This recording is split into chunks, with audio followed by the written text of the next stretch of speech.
بسم الله الرحمن الرحيم الحمد لله رب العالمين والصلاة والسلام على رسول الله صلى الله عليه وسلم أما بعد السلام عليكم ورحمة الله وبركاته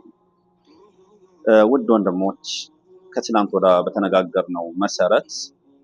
ረመዳንን አስመልክቶ አንዳንድ ነገር መተዋወስ አለብን የሚል ሐሳብ አንስተናል ኢንሻአላህ እሱን አስመልክቶ ዛሬ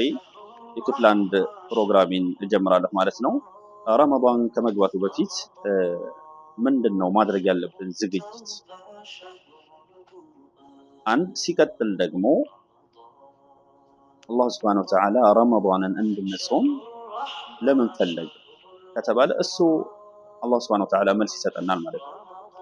ምን ይላል በተከበረው ቃሉ ያ አዩሃ الذين آمنوا እናንተ ያመናችሁ ምእመናን ሆይ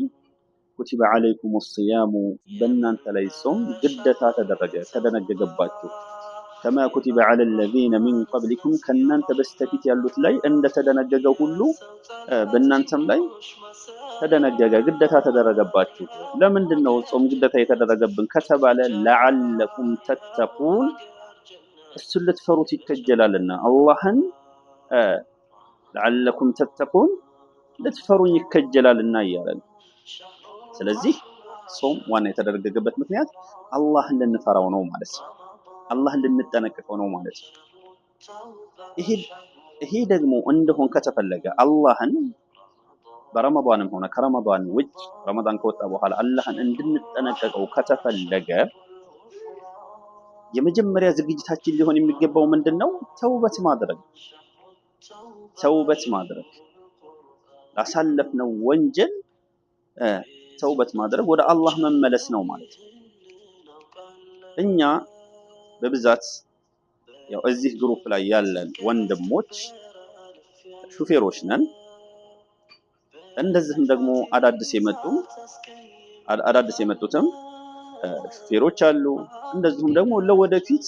እንደዚህ ሹፌር የመሆን እድል ነው ያላቸው ምክንያቱም ኢቃማ ይዘው ነው የመጡት ገጠር ወጥተው ፍየል ላይ ጠብቁ ይችላሉ ስለዚህ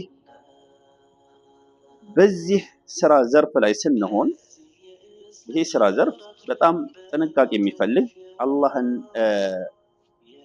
በጣም ልንጠነቀቀው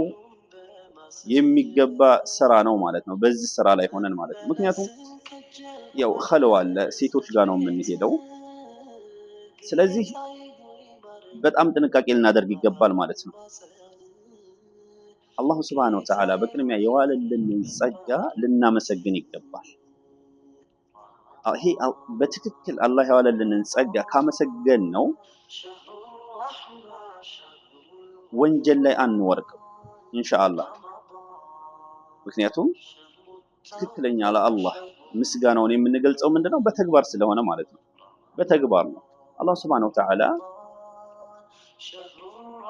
ይሄን ኤሌንትራ መኪና ወይ ደግሞ ኮሮላ መኪና ሲሰጥህ ይሄ ጸጋ ነው ምናልባት አንተ እንደ ጸጋ ላይ ላታየው ትችላለህ ምክንያቱም የምታየው ሬንጅ ሮቨር አለ BMW V8 አለ ካንተ መኪና የተሻሉ መኪናዎችን ስለምታይ አንተ ያለህበትን ጸጋ ላታመሰግን ትችላለህ ግን ያልክ አይደለም ምክንያቱም በዱንያዊ ነገር ላይ የበታቻችንን ነው ማየት ያለብን ይሄን ነገር ያላገኙ ብዙ ወንድሞች አሉ ባየ ቁብ ገብተው እንኳን መግዛት እየፈለጉ ያልቻሉ ወንድሞች አሉ ብድር ተበዳድረው ፈልገው ለመግዛት ፈልገው ያልቻሉ ወንድሞች አሉ ስለዚህ አንተ ከነሱ ተሽለሃል አላህ ልታመሰግን ይገባል የበላያችሁን እንዳታው በዱንያ ጉዳይ ማለት ነው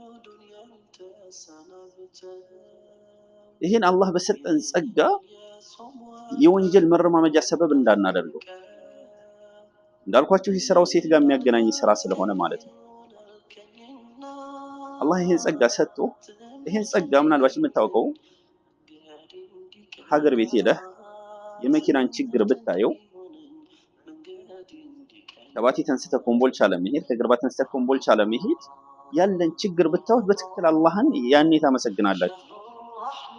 ግርባ ሆነህ ከባቲ የሚመጣ መኪና ሞልቶ ጉዳይህ ላይ ኮምቦልቻ በተፈለገው ሰዓት ሳትደርስ ስትቀር መኪና ለማግኘት ስትጋፋ ይሄ አንተ ያለህበት ጸጋ ትልቅ መሆኑን ያኔ ይገባሃል ማለት ነው ስለዚህ በመጀመሪያ ደረጃ አላህን በሰጠን ጸጋ ልናመሰግን ይገባል ኢንሻአላህ እንዳይረዝም እዚህ ላይ ላቋርጠውና ክፍል ሁለትን እቀጥላለሁ ማለት ነው።